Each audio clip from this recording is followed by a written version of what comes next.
and there's still time.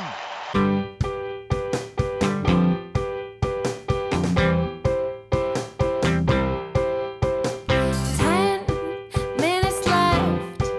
Yeah, but there's still some time. It's not the final score. We need more than the numbers we're given. Show us you live and breathe the game. You're more than a name. That's what we came for. We can bring you more than the score. Every story. Let's take this thing off of the field into the real world, away from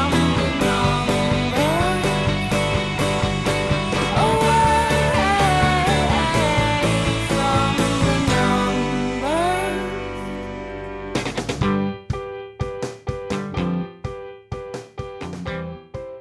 Well, hello there, and welcome to episode 58 of There's Still Time, the AFTN podcast.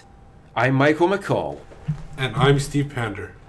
and as you can probably hear from the wonderful air conditioning and background noise, this is another BC Place post-game podcast. Yes, the LA Galaxy and the Vancouver Whitecaps faced off today, and it ended up in a 2-2 draw. And I have to say, Steve, right up until the Whitecaps got that first goal, I just never saw that coming. I just never saw the Whitecaps getting anything out of this.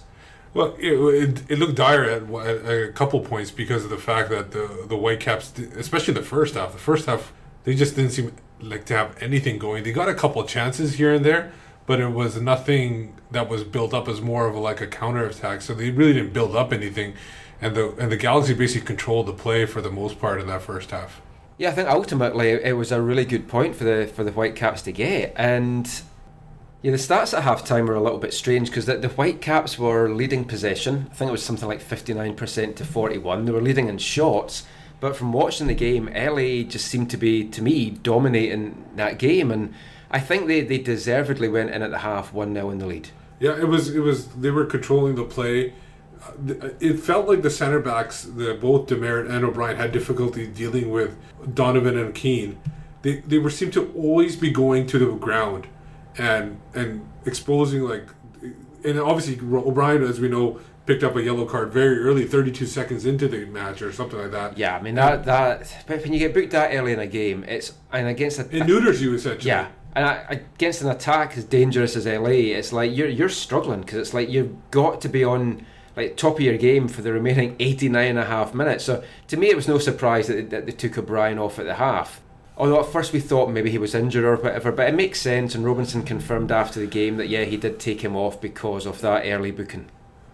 Yeah, because you look at the previous Colorado game, Lava got that second yellow, and it obviously hurt them in that game. So I guess he didn't want to take any chances at all. And like you said, against an attack like that, there is going to be difficulty staying on their feet, and if you go down, you're going to accidentally pick something. And Petrescu was very picking on almost everything that was close to being a foul. There were a couple plays where Robbie Keane didn't even get close to being hit on the head, and he called a foul on that. It was just very, very picky calling. Well, Keane does sell those kind of things really well. I mean, he's one of the best in MLS at doing that. Early on, when LA were attacking, it did look like a goal was going to come at any minute, I felt. Or that they had the capability to score just whenever they got a chance. And there was a couple of moments, I thought Beitashour had a good game, but there was a couple of times early on he was left with two men to mark. I don't know what had happened with the midfielders tracking back. It should have been Kofi at that point, because Kofi was on the right side. Last week we saw how well the two-man shield played. Obviously Carroll went for a 4-4-2 diamond formation this week, which just left Laba there, and I think they missed having that second guy back there. Yeah, I think that made a big difference. Maybe the 4-4-2 just doesn't work with two strikers like Keane and Donovan. You got to have that extra guy back there. But the problem is we don't know how effective Lava would have been if he was playing with a partner, because he, like we said before, he doesn't seem to play well with a partner. Yeah, he seems to can do better when he's playing on his own. And Tiber had a poor game after all the press that he was doing this week and how LA was the team that he plays well against, etc., etc. He's kind of stunk in that first half and got taken off. I wouldn't say stunk, but yeah, he didn't. It wasn't the same player that he was before. Well, maybe stunk's a bit harsh, but he didn't look the same player, and he didn't stand out, and he didn't have that presence that he had last week. And you're talking about no midfielder was covering for Pedro because he was marking too. But if you look at the first goal, that was Dan Gargan sending that in, and Dan Gargan being a right back, it was Russell Tyrus man essentially, and Gargan had so much time to send that cross into that far post.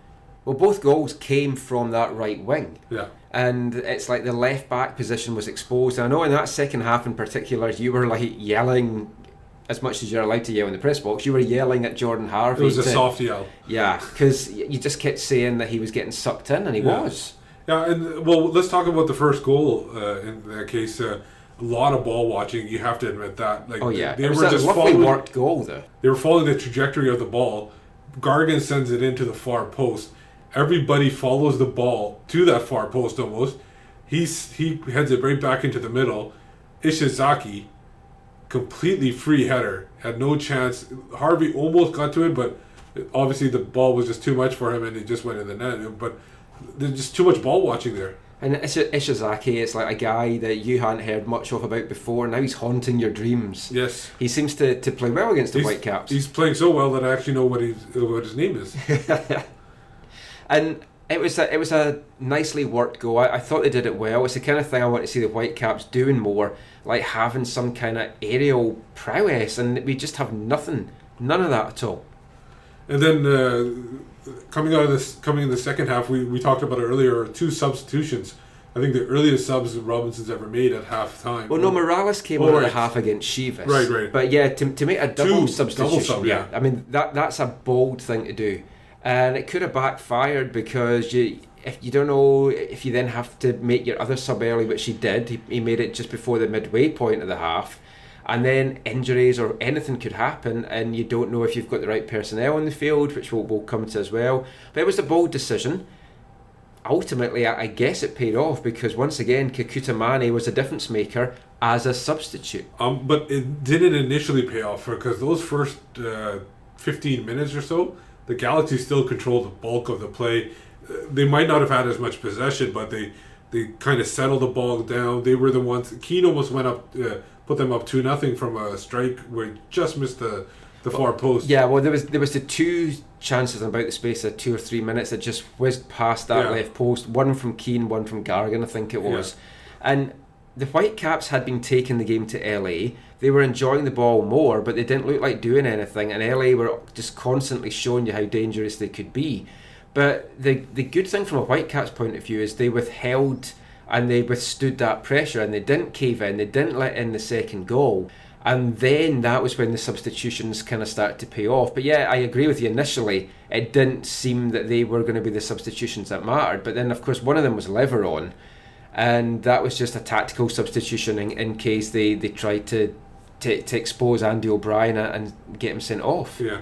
Luckily, though, the Whitecaps did respond. Like you said, eventually it did pay off.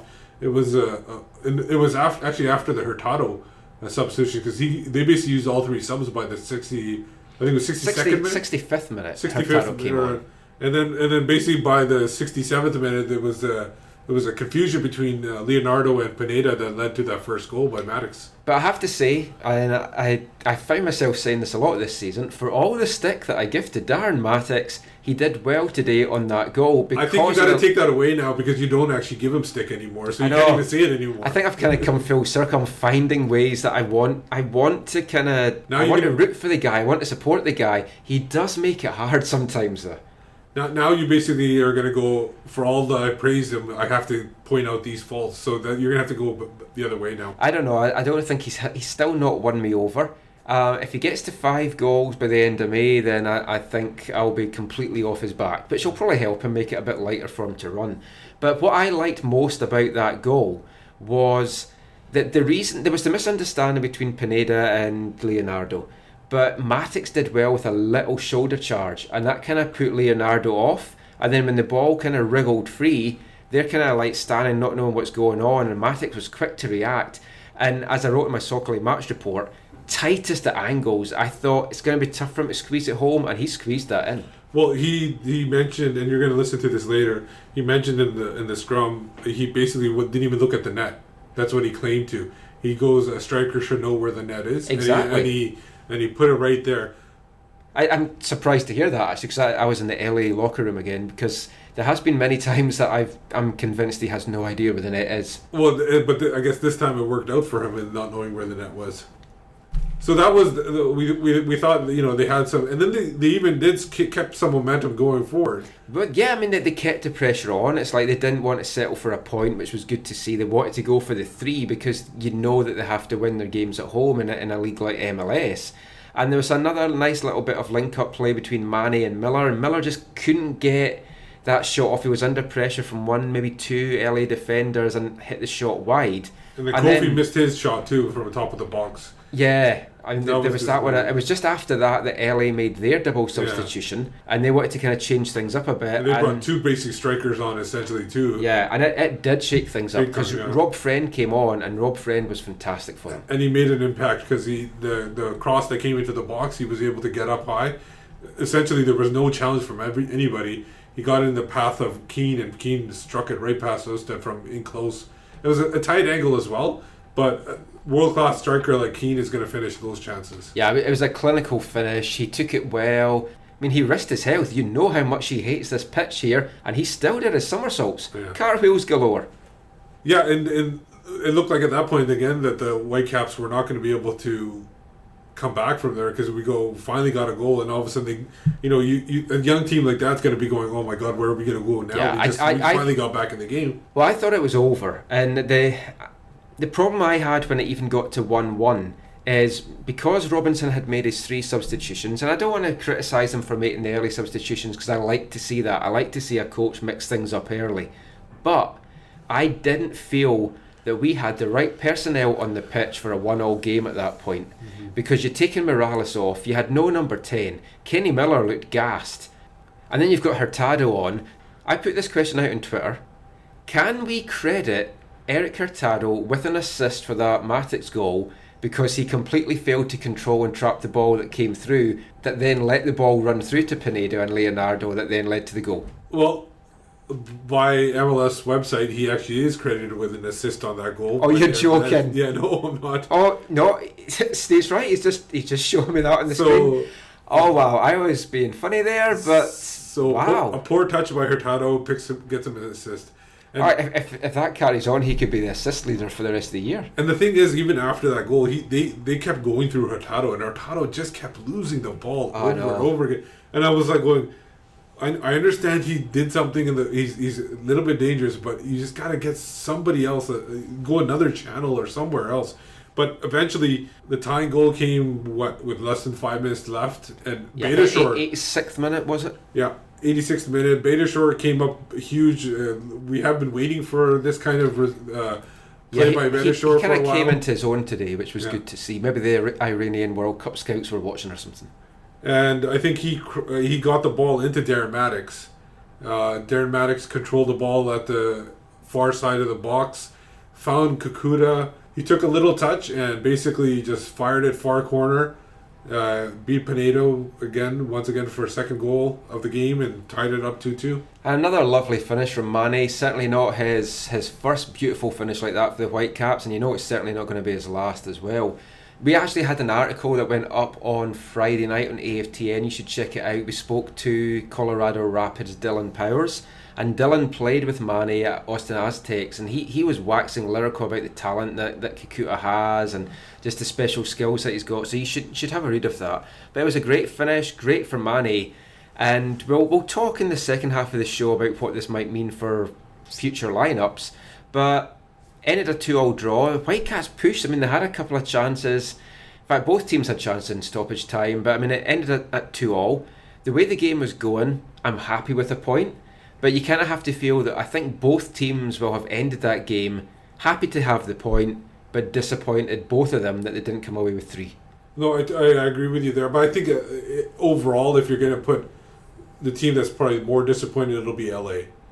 They seem like they had the game in hand, and they let us slip away in that thing. And I think they'll be more disappointed. And I think by the way you were talking about the actual dressing room, that they were the sourer of the two teams. Some of the players were. Robbie Keane, he wasn't that willing to really speak to the media. In fact, I didn't see this because I was speaking to Rob Friend. Watch for that interview on AFTN next week. So I was doing a one-on-one with Rob Friend, and everyone else was talking to Robbie, and apparently he just stormed off and left the press conference before the questions had been finished being asked. So we'll come to that in a sec, but first of all, let's go to the happier of the two dressing rooms, the Whitecaps dressing room, and we're going to hear some audio from Carl Robinson, Darren Mattocks, Kenny Miller, and the tying goal scorer Kekuta Manneh. Totally important we got a result today. I think in the last two games we've shown that we can compete with one of the top teams in Major League Soccer in LA, and a top manager in that. So, you know, it was hard work. We made it hard work. I don't think in the first half we had the belief that we could go toe-to-toe with them at home in front of our fans. I think we were playing safe. Obviously then, I made a tactical switch to try and inject a little bit of life with the kid coming on, Kekuta, who I toyed with the idea of playing with from the start. And maybe me, being a young head coach, thought, is it better to be in the game and then unleash the young'un? But I made the decision at half-time, obviously, with him, and obviously Andy, apologies for me being late, but I've just been talking to Andy in there, and I took Andy off just because I was worried he would get sent off. And after being pig sick in losing to Colorado at home when Matty Labba got sent off, and he was touching the dodgy border in relation to picking up his second yellow card, I made the call early this time and obviously placed Andy with Johnny. Are we going to be able to compete straight away? Yeah, I think we showed in the last 2 weeks we can.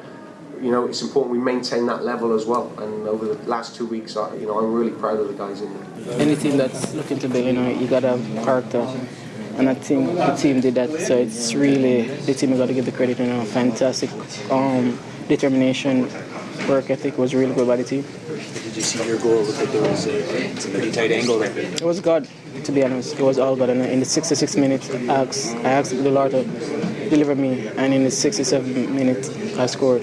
If that's not fate, I don't know what is. I think your speed obviously helped you there. It's a bit of a confusion with the defender and the goalie. It's a combination of my speed and my anticipation. As a striker, you got to anticipate for players to mess up, and they did that, and I just capitalized on it. I didn't even look at the goal, to be honest. As a striker, you got to know where the goal is, and it was a very tight angle, to be honest. It reminds me of my rookie season back in Toronto. I scored one similar, but I think this was more difficult, and I was really grateful to see that went in. I felt we were maybe not quite at it in the first half. Obviously the boss made a couple of changes at half time to hopefully get us a little bit more impetus and a little bit more forward thinking, and I thought we got back into the game and deservedly so. And after that I felt like we were pretty much in control of the game, and there was another sucker punch at the other end where they got the goal. But again, showed great character to come back, a fantastic finish for Kekuta, and I felt again if there was any team going to win it, it was going to be us. So yeah, we're happy we got the point after being down twice, but again disappointed. I felt we maybe could have nicked it today. Kenny, after Kekuta's goal, there was celebrations on the bench, but I noticed you were pulling him by his shirt, trying to drag him back to halftime. Obviously, the result was still not in hand. Is it tough reining in young players, when there is a moment of excitement like that? No, it's a goal and it's got us back into the game. But with 5 minutes left on the clock, yeah, the result it's not a draw. But I want to go and win the game. We've still got a chance to go and win it, and I genuinely felt with the way we went about it in the second half, we were the team that was looking to go and win the game. They were looking at us on the break, which they pretty much did all day. And they've got good players to do that, clever players to do that. But with 5 minutes left, you want to go and get the win. You're in front of your own home fans, and we've always said if we're going to be successful, we need to be kind of putting wins on the board at home. I've been doing it all week. I've been working on it on my shots after practice every single day for about 5 minutes. So when Darren got the ball, I know he was going to try to take the defenders, and then just hold up my run at the edge of the box, and then he laid off for me. And the first thing that came to my mind is just strike it on target and then see what happens. So I think hard work pays off. So there was some audio there from the Whitecaps locker room after the game. And we'll get to the LA locker room a little bit later on, but let's just talk about a couple of the Whitecaps players that I want to kind of have a look at their performance today. So the first player I want to talk about is Kenny Miller. Now, Kenny played the full 90 today. Like I said just before we heard the locker room audio there, he looked a little bit gassed towards the later stages. Do you think he is contributing enough to... We won't look at his contract thing because everyone's doing that to death again at the moment, but do you think he's contributing enough to actually be starting? I think he does. I think he provides a little bit more veteran presence on the pitch. I think without him, there were a couple instances where he calmed things down a little bit. I think even after Kekuta scored, he mentioned that he saw that there was still time left on the clock and he got people going and everything like that. I think you need a little bit of veteran, even if he's not scoring goals or being that dynamic. I still think he has something to provide on the pitch. I'm a fan of Kenny. And I think he does contribute a lot on the pitch, but depending on what formation Carroll's wanting to go with now, and the fact that Manneh is coming on and showing form, but he's doing it as a sub, he isn't doing it as starting. But Manneh is going to be pushing to be a starter, and it's like with Mattocks scoring. I feel like if Manneh plays with Mattocks, I feel like it's just too much pace, and I think nobody would be there to settle it down too. So I think that would be my only concern, unless Mattocks really starts showing even more maturity playing up there, and then maybe that would be able, because Manneh right now is just a go kind of player, and sometimes you don't want that all the time. I mean, one of the problems I have with this current Whitecaps team is I look around the squad and I don't see a regular, consistent goal scorer, a guy that you've got faith is going to get a goal once every 2 games. I mean, you've got there's McInerney in the league that can do that. You've got Robbie Keane. If he goes a game without getting a goal, you kind of think he's going to get one the next game. Every team seems to have a guy. Will Bruin. Yeah, I mean, every team seems to have a guy that you can look at and think, yeah, if he doesn't score this week, he's going to score next week or the week after. And I'm not really sure that the Whitecaps have that guy. And I think that is something that they need to go out and address. I think the one thing they lack is the guy that can create his own shot. A lot of these guys rely on pace and hustle, but Miller's always been a poacher, and he kind of feeds off the scraps, and that's what's made him his career. And every team needs to have a guy like that as well. But yeah, they need a guy that's going to create his own chance. So basically, create somebody that can create space for themselves, who's when they marked one-on-one. Which Manneh could be that guy. Yeah, he's the one that could be that guy. But then, like you said, who do you take off? Do you take off, like Mattocks has now scored 2 goals in 3 games. Miller, I think he leads the team in scoring, but most of them from the spot. Yeah. So, but I think if they can do a good rotation and keep everybody somewhat happy, I think that might be the best way to do. Maybe Miller comes off the bench on road games, but he plays at home, starts at home. So maybe kind of do something like that. Well, I mean, Miller did say during the week that he doesn't really want to be coming off the bench, and that it's difficult for a player that isn't starting. And of course, another player that made that comment during the week was Nigel Reo-Coker. And Nigel, not even on the field for a minute in the last 2 games. Yeah, and it was quite surprising. Apparently, I wasn't at training on Friday, and neither were you, but we heard from a lot of people that he was very upset leaving the field. And yeah, that was the feedback we got from a couple of media people that were there. And I mean, one thing that Kyle Robinson has made very clear from early on is he will not put up with any attitude in the dressing room. Yeah. Omar Salgado showed it. He's in Charleston now. Yeah. Nigel may or may not be showing it. How he responds at training next week's going to be a fascinating thing to watch, just what his whole demeanour and body language is like. He was very animated on Friday, which is the other feedback that we had. And it's how he copes with this and how he responds to this. But ultimately, you can't have a $400,000 player sitting on the bench, not even coming on as a sub. He's not going to be happy about that. The Whitecaps can't afford to have that. And I talked earlier about possibly Reo-Coker as a guy that might get traded in the summer. I'm thinking that trade might even come before that now. Yeah, well, they could trade it any time. The MLS doesn't have this fall into the same transfer rules that the rest of the world does within the league itself. And I was having an email discussion with a guy out east about that today, and I was saying what I'd like to see is Reo-Coker traded for a striker, a proven goal scorer, maybe even a tall hitman. But what he came back and said is, there's not really a lot of teams that's needing a player like Reo-Coker that has also a striker to give up. I would think that you would probably do a thing where you could trade some Reo-Coker for some assets and try to turn those assets around or something like that into that striker. I don't think a 1-for-1 is going to happen, but there might be some opportunity there.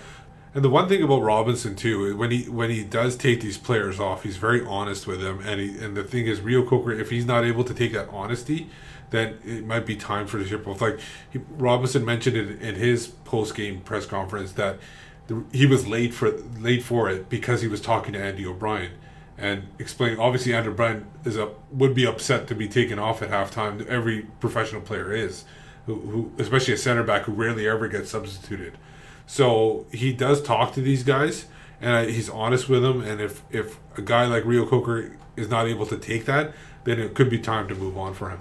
Definitely, and it's like I like that from Robinson. He isn't afraid to just face up to the issues in the squad and speak to them about it. And that is what was lacking, I think, under Rennie. There's a lot of players that were maybe left to stew about some of the decisions, but it's good to see Robinson tackling that head on. And I think the last Whitecaps player that we'll mention just in this section, Pedro Morales. Yeah, I thought he was awful today, and I'd tweeted out that I thought I was going to give him 10 more minutes. I said maybe even 5, and that was pretty much what happened when he got taken off. Although I did think that they would have replaced him with Mosqueda, because I thought bringing Mosqueda on, he's going to be hungry, he plays the same role, he's looked good when he's come on, and I thought he would be keen to have something to prove, but instead they went for Hurtado. But Morales, is it this niggling back injury that's affecting him? Or is he going to be just one of these players that we just see in flashes and he's going to go a couple of games where he's just not very good? It seems like he is on that kind of rotation where he has one good game, 2 average games, or maybe a poor game mixed in there too, and then comes back with a good game as well. I guess he's a player. The first game kind of spoiled everybody with that, and the Houston game as well. This guy maybe need more time because he is coming from Europe, and any newcomer does need time. Even Diego Valeri had moments last year where he did not play as well, so maybe this is just a kind of a working in process. He's still getting used to turf and travel and stuff like that, so this is maybe a guy we need to give a little bit more patience to, and it maybe come with time. He does have this back problem, and as somebody that suffered back problems myself for the last sort of 3-4 years, I know like just what a crippler it can be, and just when your back goes, you're just not yourself. So we'll see. Just as it stands just now, we need more out of him, and I don't really like to keep bringing salaries into it, but when you see what he's earning and the team's biggest earner, we just need more out of him. But that's enough about the Whitecaps for now. Steve will discuss more about the game and some of the Whitecaps players and what it means to the future in Friday's pre-game show. Let's turn our attention now to LA and head to the LA locker room. So we'll hear from Bruce Arena. We'll also hear from Omar Gonzalez, Dan Gargan, Rob Friend, and not so happy Robbie Keane.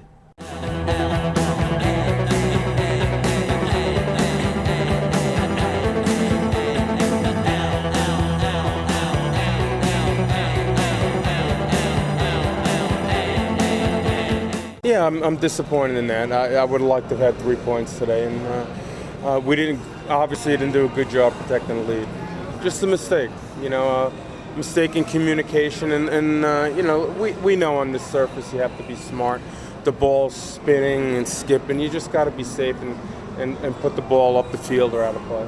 Are you looking forward to playing some different teams now for the next few weeks? Are we allowed to? I don't even know. Are we allowed to play other teams in the league? It'll be nice at some point, yeah.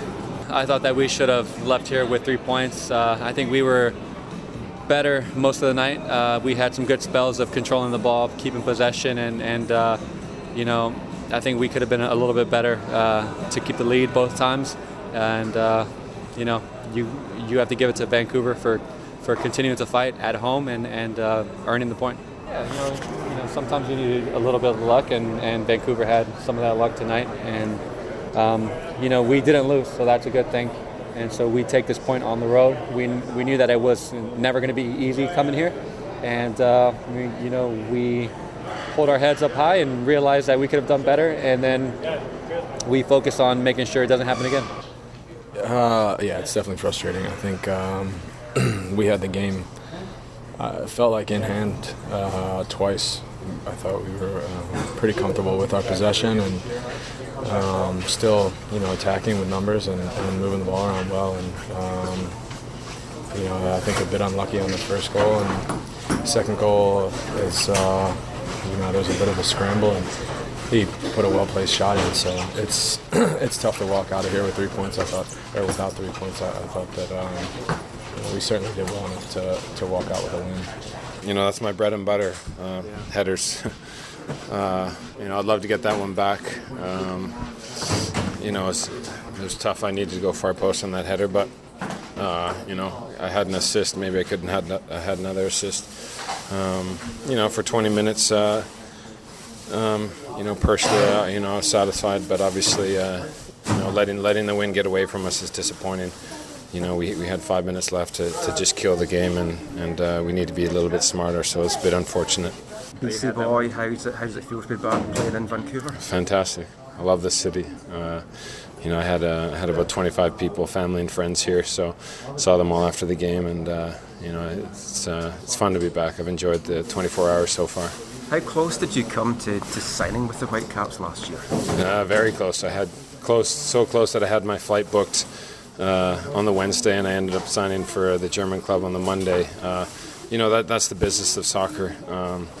It was. I wanted to come back and bring my family back, but sometimes different circumstances arise, and I had to make a final decision, and I decided to stay one more year in Germany, and that's the business of the sport, and no one can be bitter about that, and you never know down the road. Can't go 2 goals up away from home against a good team and concede goals right after first goal. First goal is very, very sloppy. Have a couple of weeks break now, and then we get over this, and feels like a loss to be honest with you. Is it nice to have one over on your pal Carl Robinson with goals in back-to-back games? Nah, I don't care. How do you think the pitch was today? Same as always is. And that is? Average. So there was some audio there from the LA locker room. A little bit more upbeat than I thought they might have been after a 2-2 draw, but as I said, I think both teams happy with a point, as well as being disappointed that they didn't get the 3. Everybody except Robbie Keane, obviously. True. So, but before we wrap up this episode of There's Still Time, Steve, let's just have a little bit of a residency update. Yeah, the Residency played today. The U18s played the Washington Crossfire. A very entertaining game. The first player you have to mention right off the bat was Sam Adekugbe. He was just all over the Crossfire players. It was not even fair. They could have easily contested to USDA to get this guy off the pitch, because this guy was just like all over the place, inside the box, outside the box, in and out of players. It was just unbelievable. They could have easily been up 3 or 4 goals. It took 2 late goals, one by Keons Froze, one by Marco Bustos, and they basically won 2-0. I had to leave at that point because obviously the Galaxy game was coming up, so I wasn't able to watch the U16s play, but they lost 4-1. It essentially was a 2-1 game. There were 2 late goals because they were really pushing forward from what we heard. And they were down to 10 men. Aidan Aylward was sent off. Yeah, it was a red card because he apparently bumped into a player. He's the goalkeeper, we should point out. Yeah. And so it ended up being a 4-1 win for the Crossfire. But overall, a win, draw, and a loss for the Whitecaps on this day. So not a bad day at the office, and Dario Zanetta getting the goal that had levelled it at 1-0 for the Whitecaps. So there's one final residency game to come this season, one final home game, and that is on May 17th against Salt Lake. So we'll promote that near the time, and hopefully we can get some guys out to see that. And there is no Whitecaps game that week at all, so it should be a good showing that week, hopefully. So hopefully we can get some of the Curva Collective and Southsiders guys out and support in the future, because it's definitely worth getting out for.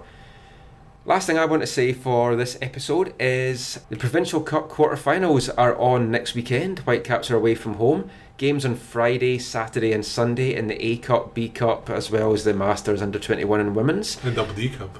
I keep hoping for a Double D Cup because I think that would maybe get me out to cover some more women's games anyway.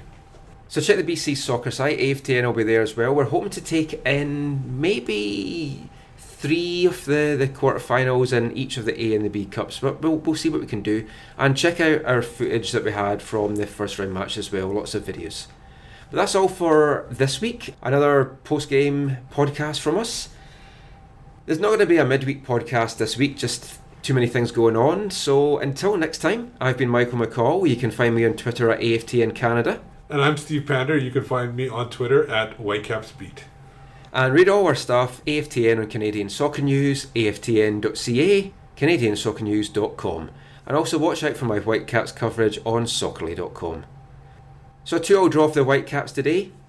1 point's better than nothing, and it kind of stopped the 2-game losing streak that they were on. So hopefully they can build on that. Tough game coming up against Salt Lake next week. And they've got San Jose coming for the big 40th anniversary celebrations. Steve will be back with the preview podcast at the end of the week, so listen out for that. So until next time, thanks for listening. Take care, and mon the Caps.